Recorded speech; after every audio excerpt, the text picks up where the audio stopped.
Welcome to Scene, where the art world meets the real world. Every 2 weeks, we sit down with emerging and established artists to offer a genuine glimpse into their lives and minds, all in an authentic and totally straightforward manner. I'm Carrie Scott, your host. And with 2 decades of experience as a curator and art historian, I firmly believe in the transformative power of art, if it's seen.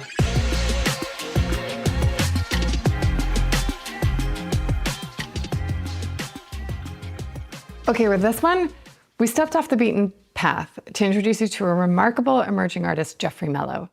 Typically, our studio features more established names, but when a trusted collector recommended Jeffrey, we couldn't resist bringing our cameras to his New York City basement studio, and we're thrilled we did. Jeffrey's work is really interesting, draws from a rich upbringing in the very neighborhood where he now creates. There's an authenticity and a profound connection to his roots in all of the work. And his commitment to representation, particularly of Black people, is unwavering. To appreciate his work fully, it's essential to view it through, I think, the lens of Thelma Golden's post-Black concept from the late 1990s.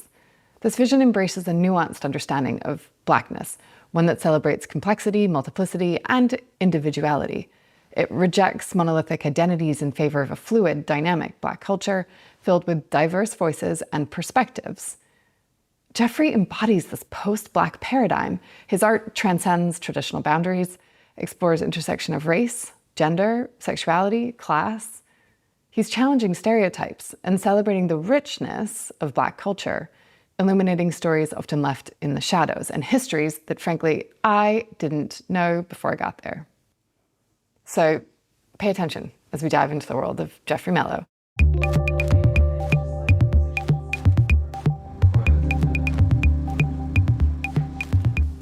Thank you for having us, first of all. Thank you for being here. Tell, who is Jeffrey Melo? I feel like I'm still figuring that out.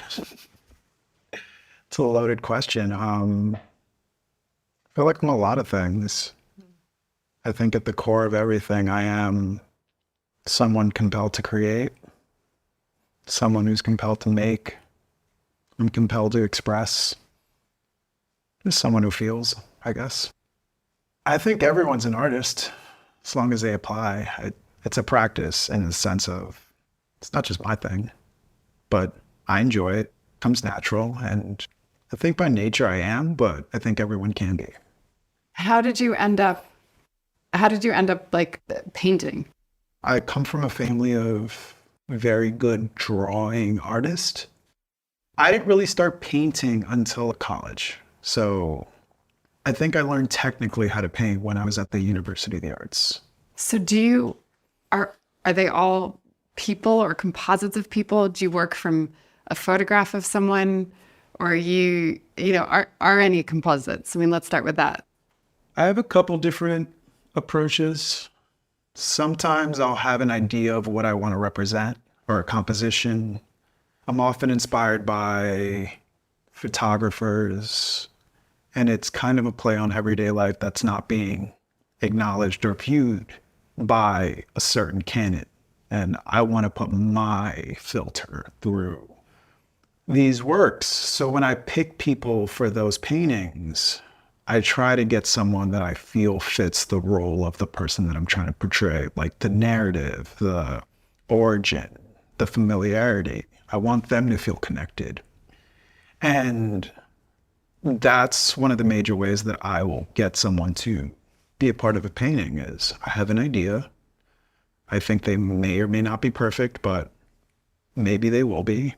And I explore it with them. And most times people are excited. And I feel like I can build a bigger arc for the person I'm portraying through the person who's going to be the model for the painting. Sometimes I'm just inspired by the moment. Like if I'm living, I'm out. Oftentimes I meet people in those experiences where I'm like, you need to belong, or you belong in the story that I'm trying to tell. A lot of times it's mostly inspired by going to these big museums or big institutions and seeing who's represented at a large scale. I see it as a way of inserting myself into that conversation. Like, these people haven't been a part of the conversation of art history. 30,000 years and going, where is everyone that I'm familiar with? Where are the stories that I'm familiar with? So these people are the people that I want to document. These are people that I want to tell stories about, like immortalize them in a way that they haven't been before. And so, and like, just practically speaking, how does that work? Are you literally like referencing an image over here and then painting it? Do you sketch it out first? All of it. Really? I try not to do these things the same way every single time.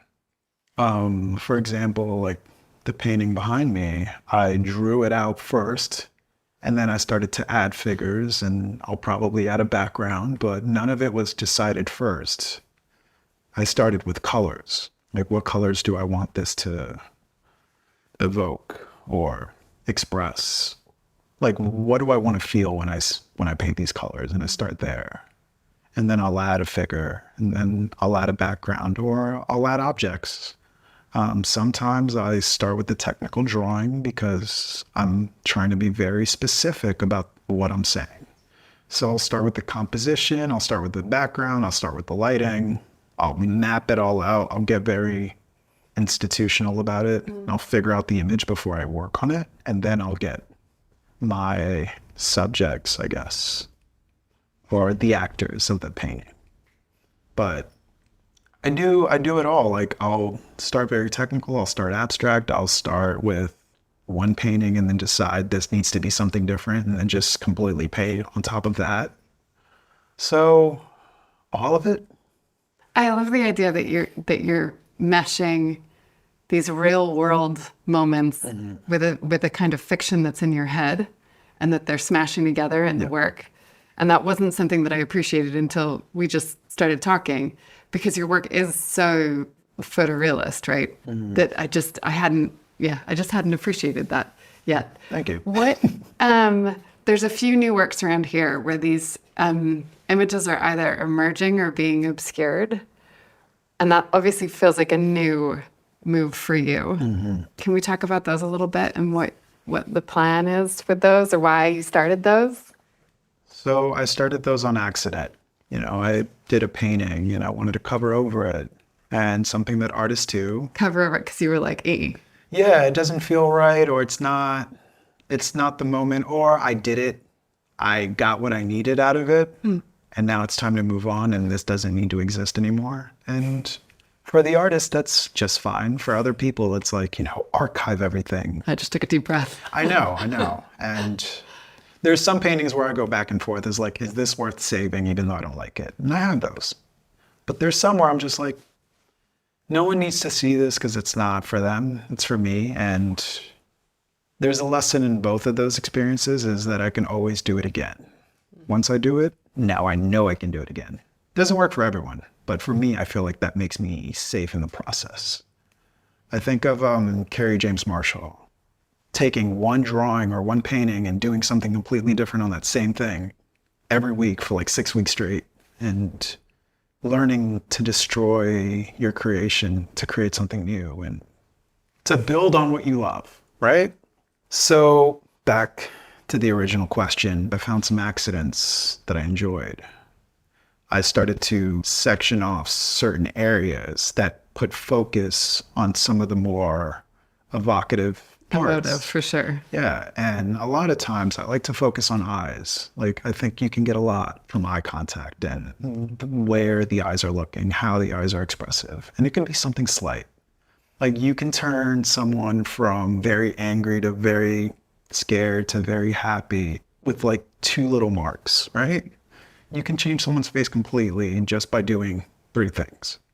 So I really do want to focus on the expressions, or the lack of expression, or just the way that the head is turned away, or I focus on what the figures are doing. So when I was obscuring these paintings, I noticed that I could focus on something very keen with the eyes. And I'm trying to evoke something by concealing more and revealing. The more I conceal, the more I'm revealing. And I want to create that depth into those spaces. And also helping us look, right? I'm telling you exactly where to go. It's like, stop focusing on this shit over here. Sorry for cursing. Stop focusing on this over here. Look at this. Tell me what you feel when you look at that. And oftentimes, they're looking right at you. And it's not always the same face. It's not always the same eyes. It's not always the same nose. The mouth is doing something different from painting to painting. And every interaction you have, you're engaging with a completely new person and you feel them. And I think that's what I'm discovering in this process. It's like, the more I play around with the scale, what I'm covering up, how much I'm covering up, you're feeling something different each time. But it gives you that same level of, like, I don't know what a good word for that would be. Like, thrill, excitement of, like, it's powerful. And I'm trying to make it as powerful as possible. I don't know how to say this in a like clever way, so I'll just say it the only way I can say it. It's clever enough. How is it hard for you to make this work? I mean, physically, of course, and we talked about that a bit. And it's something that is occurring to me in doing the series that, like, you know, painting is hard, art making is physically hard. But is it hard? Is it hard? Like, some of the work has a lot, you know, there's a figure behind me that I looked at her and I said to you, I was like, oh, there's so much emotion in her eyes. So is it hard to kind of like be a conduit for some of this? Yeah, in a lot of ways. A lot of my work tackles subjects that have a lot of heavy subjects behind them just by the nature of who they are. And I don't consider myself a political artist, but a lot of work I do is innately political just because of what I'm portraying.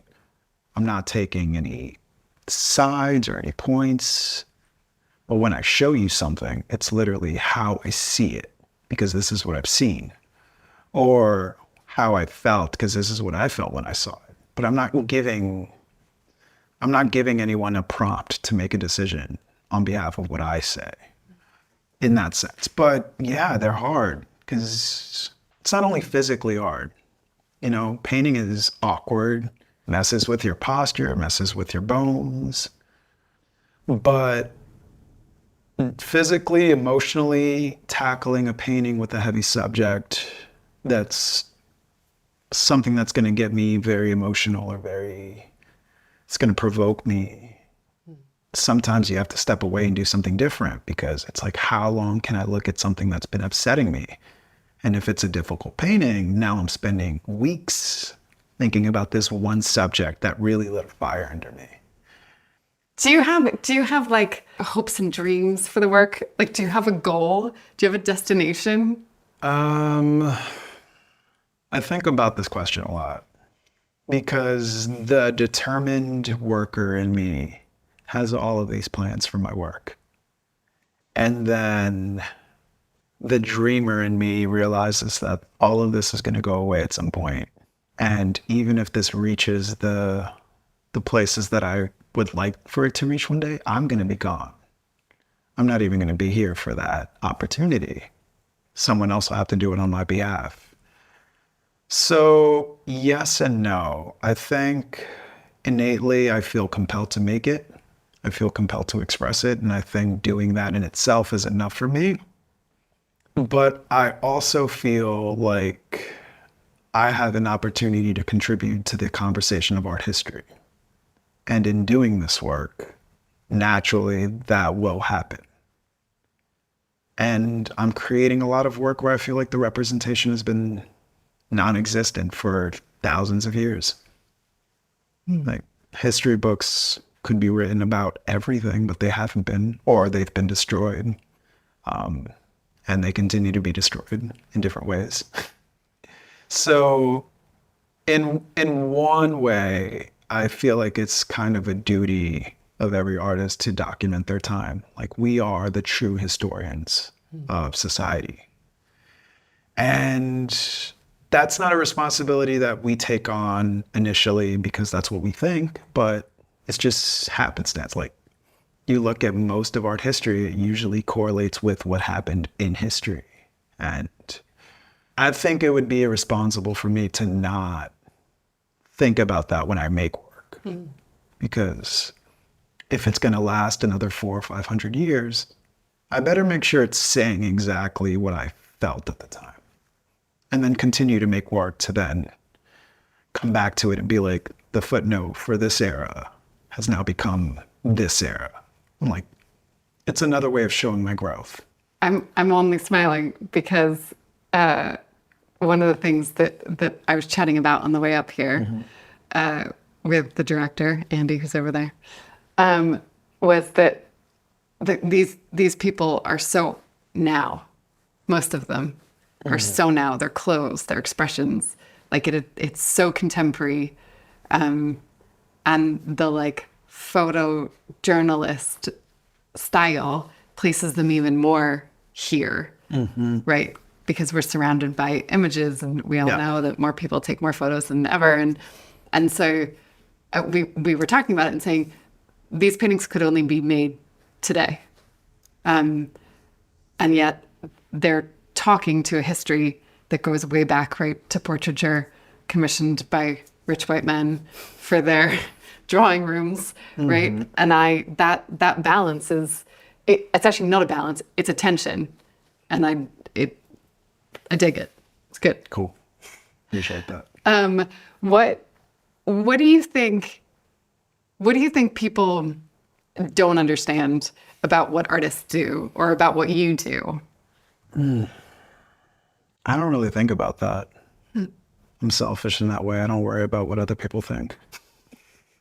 Lucky. I don't know. I feel like what they think is usually a projection of their own canon or their own experiences. So it's hard for me to take that into consideration. It's not to be rude, but it's none of my business. I have an opportunity to express and sometimes even explain my work, and how people take that is usually a reflection of their own perspective of life.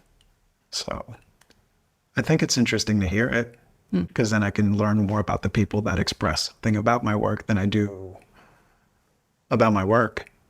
Like, it's my way of learning people if they do decide to communicate that with me, but I don't know. I don't think about it. Have you ever had a piece that you thought, oh God, what was I doing? Oh yeah, every day. All of them. Really? Yeah. Yeah, no. So I have a thing with my work. I started off trying to be the most perfect artist, because I thought, to be great, you have to be able to like really do something super good and super realistic and super academic. I grew up without much education, and I didn't have any art classes until I went to college. And that's in the United States, that's like kindergarten to 12th grade. It's 16 years of school before I actually went to art school. And I didn't know how to make a portfolio to get in. I didn't know how to use paints. I just guessed. And I guess I was good enough to get into a program, but I don't know.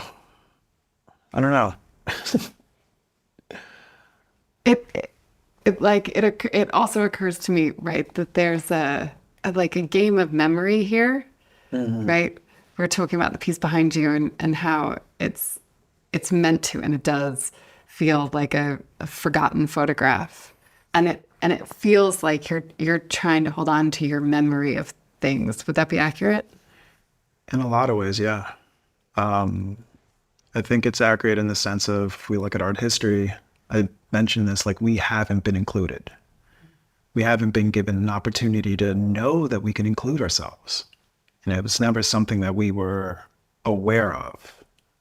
I think generations of my family and my ancestors were spending making enough to survive and to keep a family unit together. And you don't really get the time to explore yourself when you're thinking about a bigger group of people. And obviously, if we're not included by those who can include us, now we have a barrier in between us. And I think a lot of this is just a way of preserving our story, my story, as much as I can. And I think those paintings with the worn texture and the fading images, they're a representation of a couple of things. But one of the things that I feel very much connects to the rest of the art space is I'm including something that I'm having a hard time preserving for myself. And the more time that passes, the more that memory fades.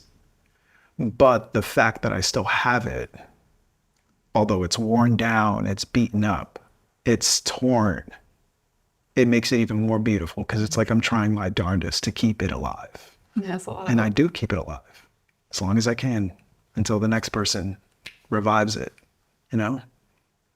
A lot of hope in that. A lot of hope. Yeah, that's all you got. How do you feel about the work leaving here and leaving you? I'm cool with it. Yeah. I feel like my best moments with my work is the making.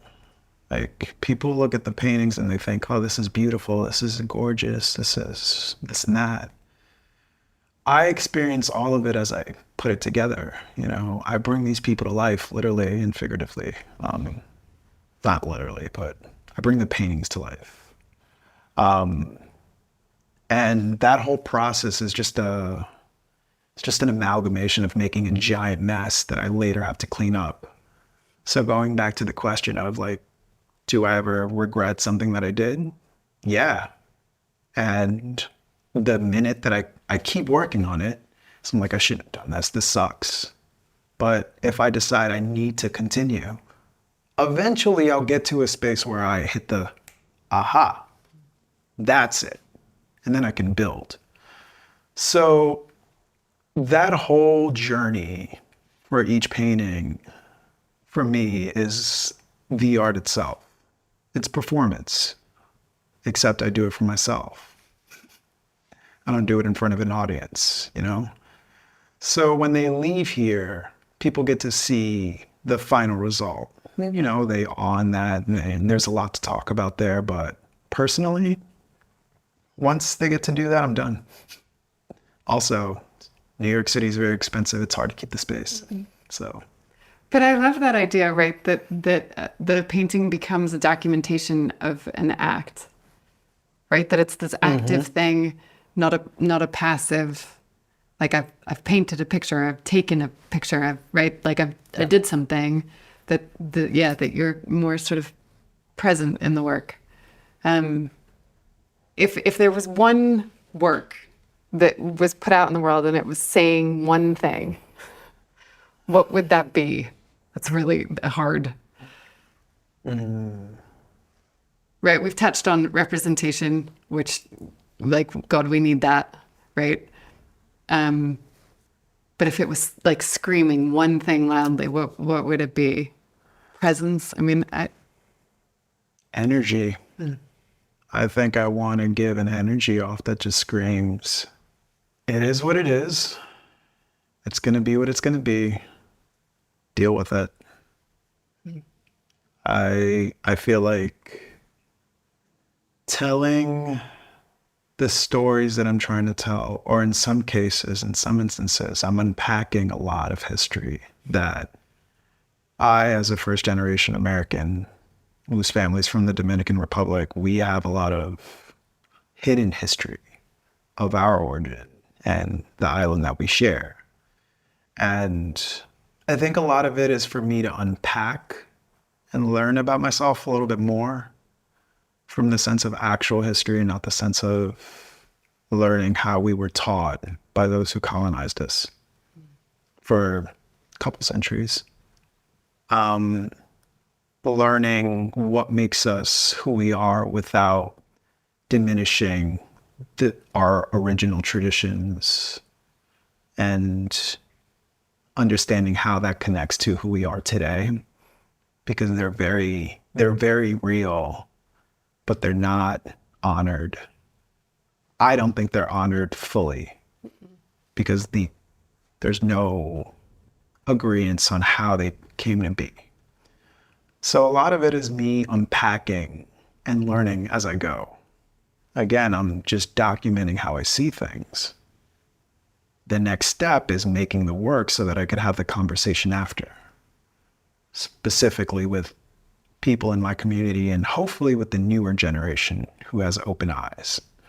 And they're ready to learn, not ready to repeat what they were taught for decades. There's so much in that I'm sure I'll work out at some point. And I said it before the camera started rolling, and you said something that prompted it.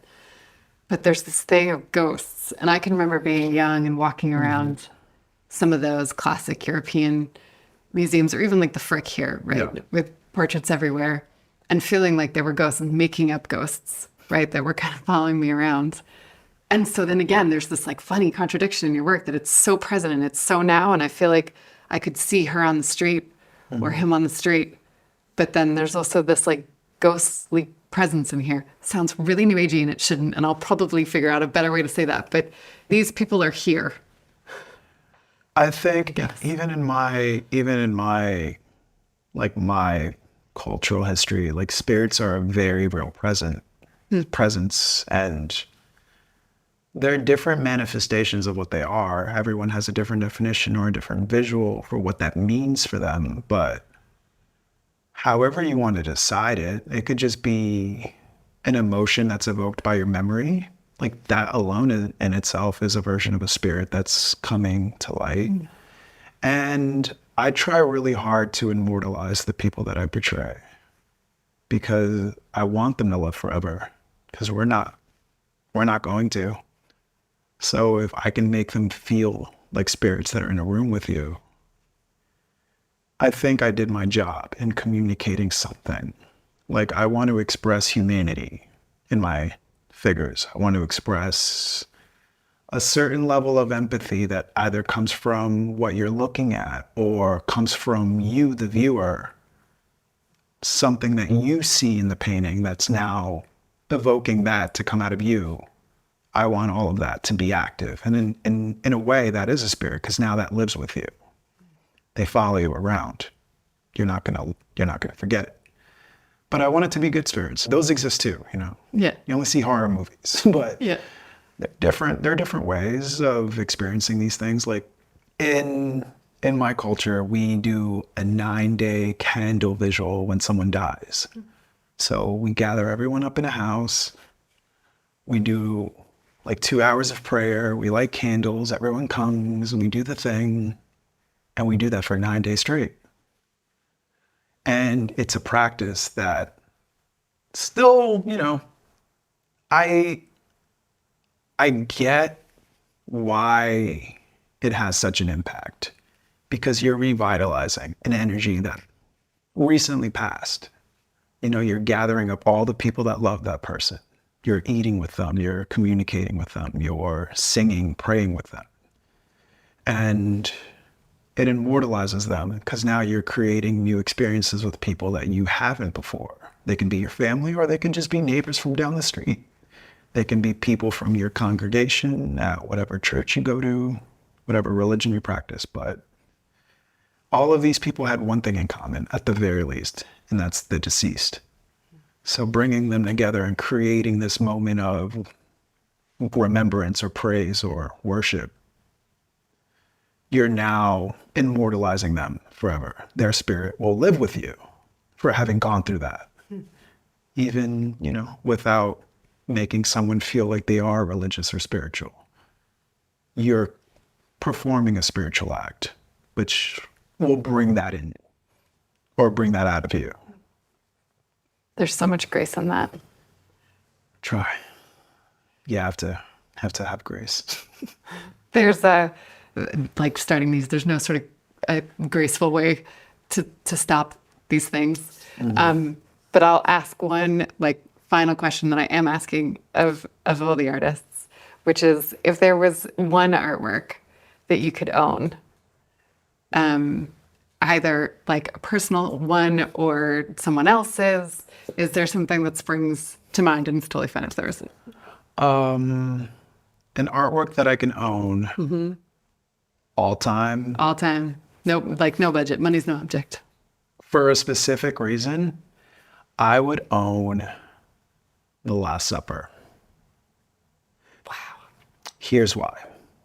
Because every Dominican household, you could probably say a Puerto Rican household too, specifically in New York City, but also back in the islands, every one of us grew up with Da Vinci's on our walls because we're very connected to either Christianity or Catholicism in some way. So Jesus is very important. But I remember seeing The Last Supper pretty much every day. I've been in my mother's house since I was a child. Like I go back now and she has a little wooden plaque of The Last Supper right next to my first ever painting of green bananas. So if I could own The Last Supper, like have the real one and just be like, hey mom, it's huge, right? Look what we did.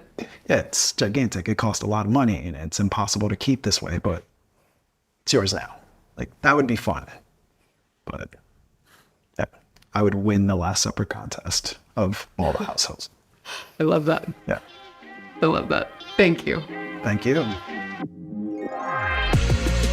Thanks for listening to this episode of the Scene Podcast. If you liked what you heard, I'd love it if you subscribe wherever you get your podcasts.